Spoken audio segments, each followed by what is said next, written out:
Hello friends, welcome to Easy Company Maths. And friends, today in this video we are going to cover question number 6 of exercise 3.2 for class 10th. Question number 6 के अंदर given है friends, given the linear equation 2x plus 3y minus 8 is equal to 0, write another linear equation in two variables such that the geometrical representation of the pair so formed is intersecting line, parallel line and coincident lines. तो इसमें हमें करना क्या है friends, देखो एक equation तो उसने खुद से दी है हमें क्वेश्चन के अंदर 2x plus 3y minus 8 equal to 0 करके, ठीक है। उसके बाद हमें एक इंटरसेक्टिंग लाइन का केस लेते हुए, फर्स्ट पार्ट इंटरसेक्टिंग लाइन का, ठीक है, इंटरसेक्टिंग लाइन का केस को सोल्व करते हुए हमें एक इक्वेशन खुद से बनानी है जिनके जब हम रेशियोज को कंपेयर करें like a1/a2 b1/b2 c1 and c2 को, ठीक है, तो अपने पास केस बने किसका, एक बार बने इंटरसेक्टिंग लाइन का केस। अब इंटरसेक्टिंग लाइन के केस के लिए हमें पता है कि भी कंडीशन क्या फुलफिल होनी चाहिए, ठीक है, जैसे कि मुझे पता है a1/a2 should not be equal to b1/b2 for case of intersecting line. इसी तरीके से एक बार पैरेलल लाइन के केस को जब हम देखेंगे तो उसके अंदर हमें पता है ग्राफिकल रिप्रेजेंटेशन कब बनेगी पैरेलल लाइन की फ्रेंड्स, जब दूसरी जो इक्वेशन होगी जिसके a2 b2 c2 हम निकालेंगे खुद से, ठीक है। a1 b1 c1 तो 2x plus 3y minus 8 equal to 0 के पहले से हमें पता है, ठीक है। तो a2 b2 c2 जो हम निकालेंगे तो फिर से हमें पता है कब बनेगा पैरेलल लाइन का केस, जब a1/a2 is equal to b1/b2 but not equal to c1/c2, ठीक है ना। तो इस तरीके से हमें पता है कि भाई तीनों कंडीशंस किस केस के लिए कौन सी इक्वेशंस को फुलफिल हमें कराना है, और उस तरीके से हमें a2 b2 c2 खुद से निकालने हैं। इन तीनों केसेस के लिए तीन इक्वेशंस बनानी खुद से, ठीक है। आइए देखते हैं। सो गिवन दैट, अब इक्वेशन गिवन कौन सी अपने पास, 2x plus 3y minus 8 is equal to 0, और इस इक्वेशन के लिए अपने पास फ्रेंड्स a1 की वैल्यू है 2, b1 की वैल्यू है 3 एंड c1 की वैल्यू है -8। यहां तो कोई प्रॉब्लम नहीं है, ठीक है। अब हम देखते हैं फॉर केस ऑफ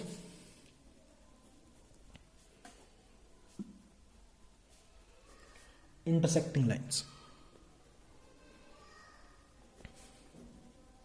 अब a1 b1 c1 ये तो तीनों केसेस के लिए कॉमन ही रहेंगे, ठीक है ना। केस ऑफ इंटरसेक्टिंग लाइन देख रहे हैं फर्स्ट केस, इसके लिए a2 b2 c2 मतलब हमें एक फॉर्मेशन करनी है एक लीनियर इक्वेशन की, लीनियर इक्वेशन टू वेरिएबल की, ठीक है। तो हमें पता है कंडीशन शुड क्या होनी चाहिए, कंडीशन क्या होनी चाहिए, condition should be intersecting line case के लिए होता है friends a1/a2 should not be equal to b1/b2। बस c1 तो है, c2 कुछ भी ले सकते हैं, ठीक है ना। तो कुल मिला के a2 और b2 को हमें इस तरीके से लेना है कि ये वाली कंडीशन फुलफिल करा दे, ठीक है ना। तो पहले मैं आपको एक पॉइंट बता दूं इसके अंदर कि फ्रेंड्स जो क्वेश्चन नंबर 6 था अपना, इसके अंदर कोई एक पर्टिकुलर फिक्स एक वो नहीं होगा आंसर आपका, ठीक है। कुछ भी आंसर आ सकता है इसका, जो भी बंदा अपने इंडिविजुअल माइंड से कुछ भी सोच के a2 b2 c2 कुछ भी लेगा, ठीक है, तो उसके कुछ भी आंसर आ सकते हैं, कोई भी एक फिक्स आंसर इसका नहीं रहेगा, ठीक है। जो भी वो जिस तरीके से लेगा बस कंडीशन ये वाली फुलफिल होनी चाहिए, बाकी आपका आंसर कुछ भी हो सकता है, कैसा भी आ सकता है, कितने भी आ सकते हैं, ठीक है। तो कंडीशन ये होनी चाहिए अपनी, ठीक है। तो लेट कर लेते हैं, मान लो अपन a2 जो है उसको मान लेते हैं, मान लो मैं 3 मान लिया मैंने, ठीक है। b2 को मैंने मान लिया 5 एंड c2 को लेट कर लिया मैंने लाइक 2, ठीक है। तो एक बार देखते हैं कि क्या ये वाली कंडीशन बन रही है। तो नाउ a1/a2 तो वो आ जाए मेरे पास 2/3 एंड b1/b2 अगर मैं देखूं तो b1 है मेरे पास 3 और b2 है 5 and here 2/3 is not equal to 3/5। Clearly आपको दिख रहा है ये दोनों इक्वल नहीं है, तो ये वाली कंडीशन अपनी फुलफिल होगी ना, ये वाली कंडीशन। So a1/a2 is not equal to b1/b2। Therefore ये जो a2 b2 c2 को लेकर जो भी इक्वेशन बनेगी वो रिक्वायर्ड अपनी इक्वेशन होगी इस केस के लिए, ठीक, केस ऑफ इंटरसेक्टिंग लाइन के लिए। सो देयरफॉर अगर मैं देखो a2 b2 c2 इनको लेते हुए जब एक स्टैंडर्ड लीनियर इक्वेशन बनाऊंगा तो क्या बनेगी फ्रेंड मेरे पास 3x plus 5y plus 2 is equal to 0, ठीक है। तो एक तो ये इक्वेशन हमने खुद से बना ली, ठीक है, ये अपना आंसर हो गया, ठीक है ना। अब देख लेते हैं सेकंड केस को। तीनों केसेस इसी तरीके से अप्रोच करने अपने को for case of parallel lines. अब देखो friends again a1 b1 c1 तो कॉमन रहेंगे भाई, ठीक है। तो देख लेते हैं इसके लिए कंडीशन क्या होनी चाहिए, कंडीशन शुड बी, कंडीशन आपको पता हो बस, वो होगी भाई a1/a2 जो है वो इक्वल हो जाए b1/b2 के, बट ये इक्वल ना हो c1/c2 के। This is the required condition for case of parallel lines. ठीक है, तो अब खुद से यहां पर भी अपन कुछ भी एज्यूम करके देखते हैं एक बार। A2 B2 और C2 की वैल्यू लेट A2 मान लो, मैंने मान लिया अपना 4 मान लेते हैं। ठीक है, ठीक है, B2 को मान लेते हैं 6 एंड C2 को अगर मैं मान लूँ 7 मान लो, कुछ भी मान लो। ठीक है, देखो ये वाली कंडीशन फुलफिल हो ही जाएगी इससे। नाउ देख लेते हैं क्या कंडीशन फुलफिल हो रही है।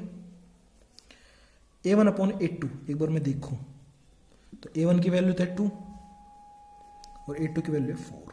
ठीक है, तो लोएस्ट में जब मैं इसको लेके जाऊंगा तो मेरे पास क्या बन जाएगा, 2 1 जा 2 एंड 2 2 जा 4। ठीक है, and B1 upon B2,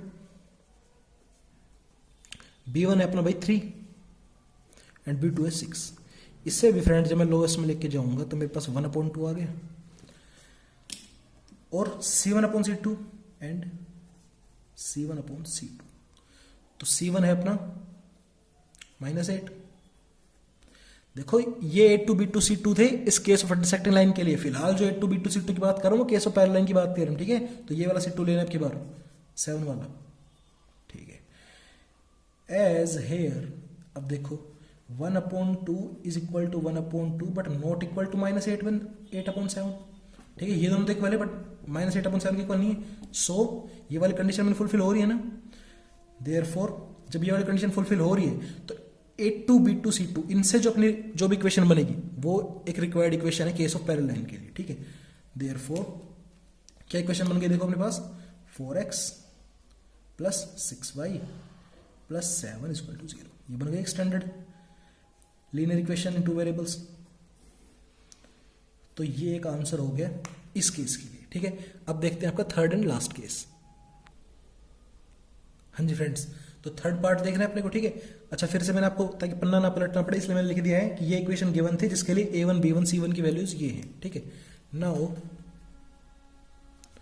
condition should, हाँ केस कौन सा देख रहे हैं, थर्ड देख रहे हैं। ठीक है, for case of coincident lines. ठीक है, कोइंसिडेंट लाइंस के केस के लिए कंडीशन क्या होनी चाहिए, थर्ड पार्ट तो देख रहे हैं इस पेज पर यार। कंडीशन शुड बी, 2 पार्ट तो प्रीवियस पेज पे कर चुके। सो कंडीशन शुड बी क्या होनी चाहिए भाई, A1 upon A2 is equal to B1 upon B2 और is equal to C1 upon C2। ये कंडीशन फुलफिल हो जाए बस। ठीक है, तो लेट अब A1 B1 C1 तो है, A2 B2 C2 खुद से जूम करेंगे अपन। ठीक है, तो लेट कर लेते हैं। मान लो मैं अगर A2 की वैल्यू ले लूं 6, B2 की वैल्यू ले लूं 9 एंड C2 की वैल्यू अगर मैं ले लूं -24, तो एक बार करके देखते हैं। नाउ A1 अपॉन A2 अगर मैं निकालूं तो A1 की वैल्यू है 2 और A2 मैंने डाला 6। तो लोवेस्ट फॉर्म में जब मैं लिख के आऊंगा फ्रेंड्स इसको तो आ जाएगा 2 1 2 2 3 6। ठीक है भाई, B1 अपॉन B2, B1 की वैल्यू है 3 और B2 की वैल्यू है अपनी 9। इसको भी जब मैं लोएस्ट में लेकर आऊंगा तो मेरे पास 3 1 3 3 3 9 आ गया। ठीक है, अब बच गया आखिर C1 अपॉन C2। C1 की वैल्यू -8 एंड C2 मैंने लिया है देखो -24। फिर से मैं एक बार रिपीट कर दूं, कोई भी एक फिक्स क्वेश्चन फिक्स आंसर नहीं आएगा इस आपके हर केस के लिए। ठीक है ना, कुछ भी आंसर आ सकता है अपने A2 B2 C2 की वैल्यू को देखते हुए। तो नेगेटिव से नेगेटिव साइन कैंसिल और ये 8 1 जा 8 एंड 8 3 जा 24, ये भी आ गया 1/3। As here 1/3 is equal to 1/3 is equal to 1/3। ठीक है, तो ये वाली कंडीशन बन रही है अपनी। देयरफॉर करते हैं, therefore A1 upon A2 is equal to B1 upon B2 is equal to C1 upon C2 वाली केस बन रहा है अपना। तीनों के तीनों रेशियोज के कोफिशिएंट इक्वल आ रहे हैं अपने। ठीक है, तो सो A2 B2 C2 इन तीनों को वैल्यूज को लेते हुए जो भी अपने पास लीनियर इक्वेशन बनेगी वो इसके लिए रिक्वायर्ड आंसर होगा। ठीक है, therefore 6x plus 9y plus तो नहीं आ गया -24। ठीक है ना भाई, नेगेटिव लो यहाँ पे -24 इज इक्वल टू 0। ये एक लीनियर इक्वेशन बन गई आपका A2 B2 C2 की जो मैंने लेट किया था उनसे। ठीक है, and this is our required equation. ठीक है, तो in this way question number 6 आपका होता है फ्रेंड्स कंप्लीट। प्लीज यार वीडियो को शेयर कीजिए, लाइक कीजिए, ठीक है ना, चैनल को सब्सक्राइब कीजिए और आगे के नोटिफिकेशंस लेने के लिए प्लीज़ बेल आइकन को जरूर दबा दीजिए, ठीक है। मिलते हैं नेक्स्ट वीडियो, थैंक यू।